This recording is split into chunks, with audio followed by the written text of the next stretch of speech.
જય માતાજી મિત્રો, સ્વાગત છે તમારું આજ એક નવા વિડીયોમાં। તમારી માતાજી જોડે કોઈ માગણીઓ ના કરતા શું કીધું ખૂંખાર મેલડીમાં? ચલો જોઈએ વિડીયોમાં। માતાએ કર્યું કેમની ખબર પડે? જ્યારે તમારી બુદ્ધિ બંધ થઈ જાય, ગારું આ ચમનું મારું ગાડું હેડલ, તાર સમજી લેવાનું કે તમારી માં ચલાવે તમારું ગાડું।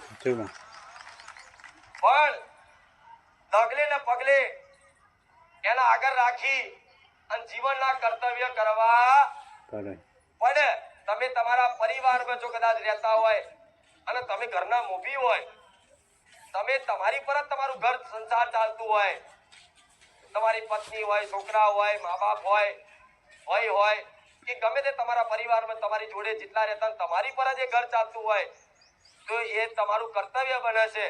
ઘરના તમારી વિશે સારું બોલે, ખરાબ બોલે, જે બોલે, પણ તમારું એ કર્તવ્ય ફરજ બને ને પરિવારનું ભરણ પોષણ કરવાનું।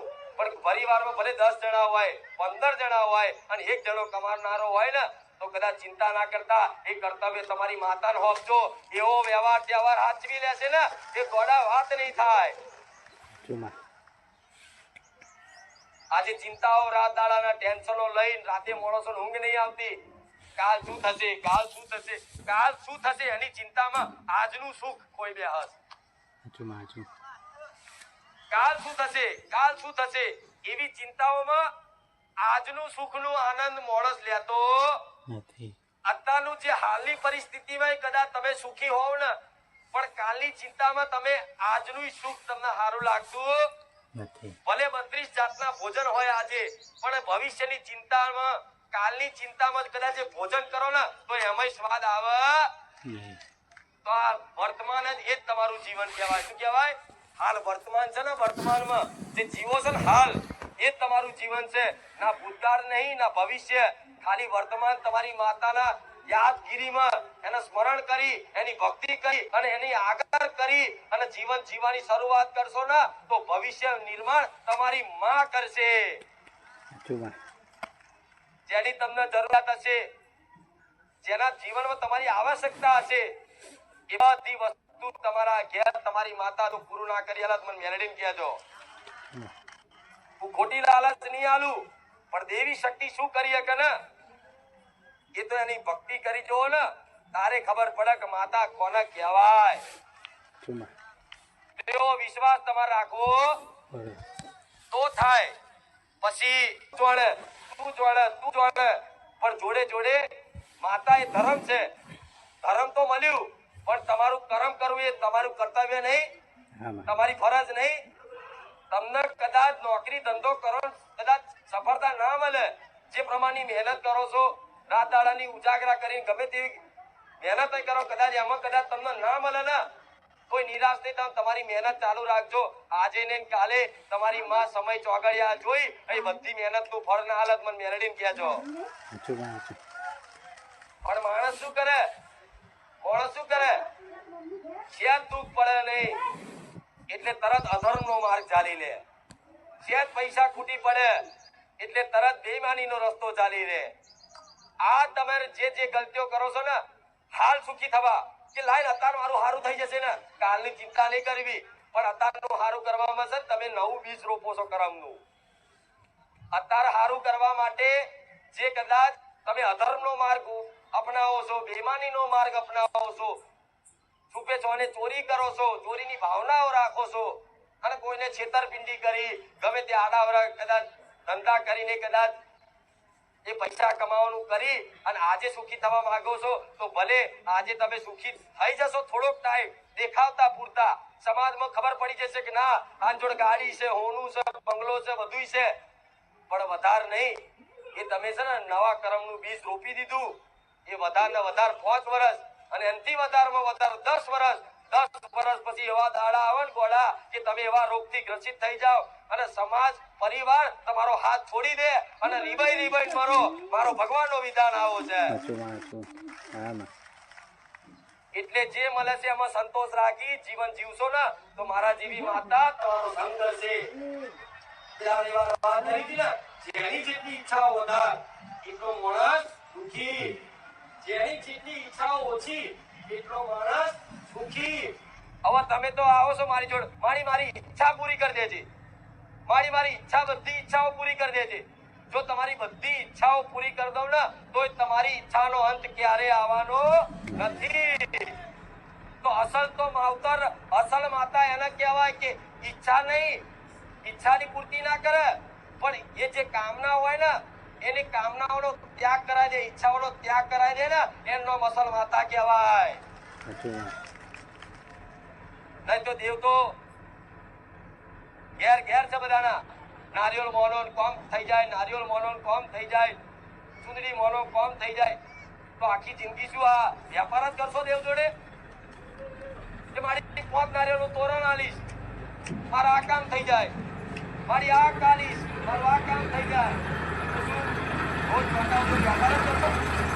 નહીં, આ વ્યાપાર મૂકી અને તમારી ઈચ્છા હોય એના શરણમાં મૂકી દેવાની કે માં મારા વખત કોઈ ઈચ્છા નહીં કરવી, માં કાલે જે થવું એ થાય, તું મારી માતા મારી જોડે છે ને, કાલની ચિંતા તારે જોવાનું, મારે નહીં જોવાનું.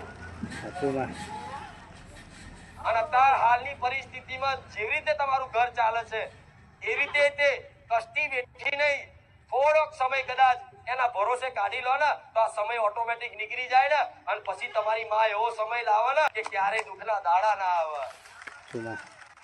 તો તમે તો મારી જોડે આવો છો તો કઈક વસ્તુ માંગવા, મારી આ થઈ જાય, ગાડી આવી જાય, બાઈક આવી જાય, નાની વસ્તુ માગી અને ઈચ્છાઓ કરો છો, કામનાઓ કરો છો. પણ હું માતા તો એવું કહીશ કે બધી ઈચ્છાઓ મૂકી દેવાની એક બાજુ.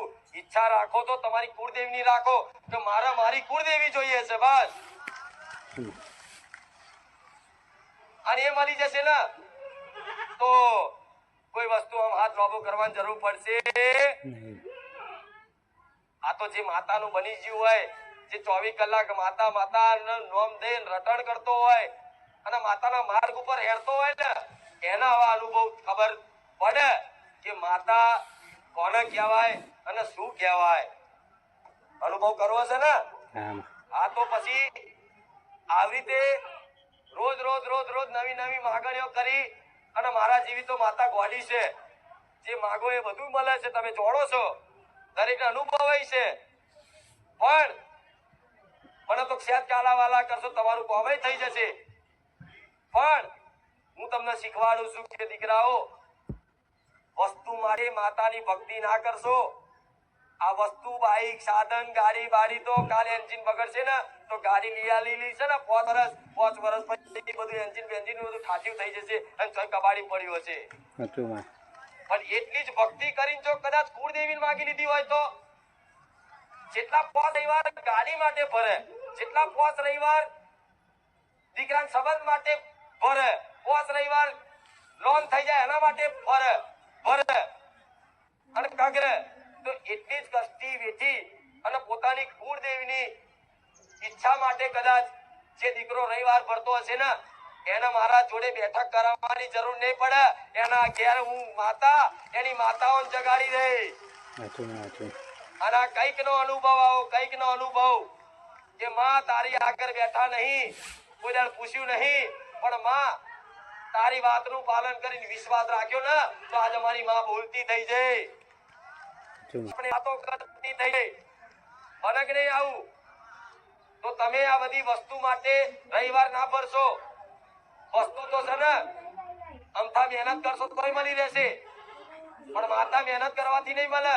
માતા પ્રગાઢ ઈચ્છા, એકદમ તીવ્ર ઈચ્છા કે રહેવાય ને કે માતા મારે શું જોઈએ છે, બસ એવી ઈચ્છા જે જાગૃત થઈ છે ને એ તમારી માં તમારું કોડું ચાલી લેશે.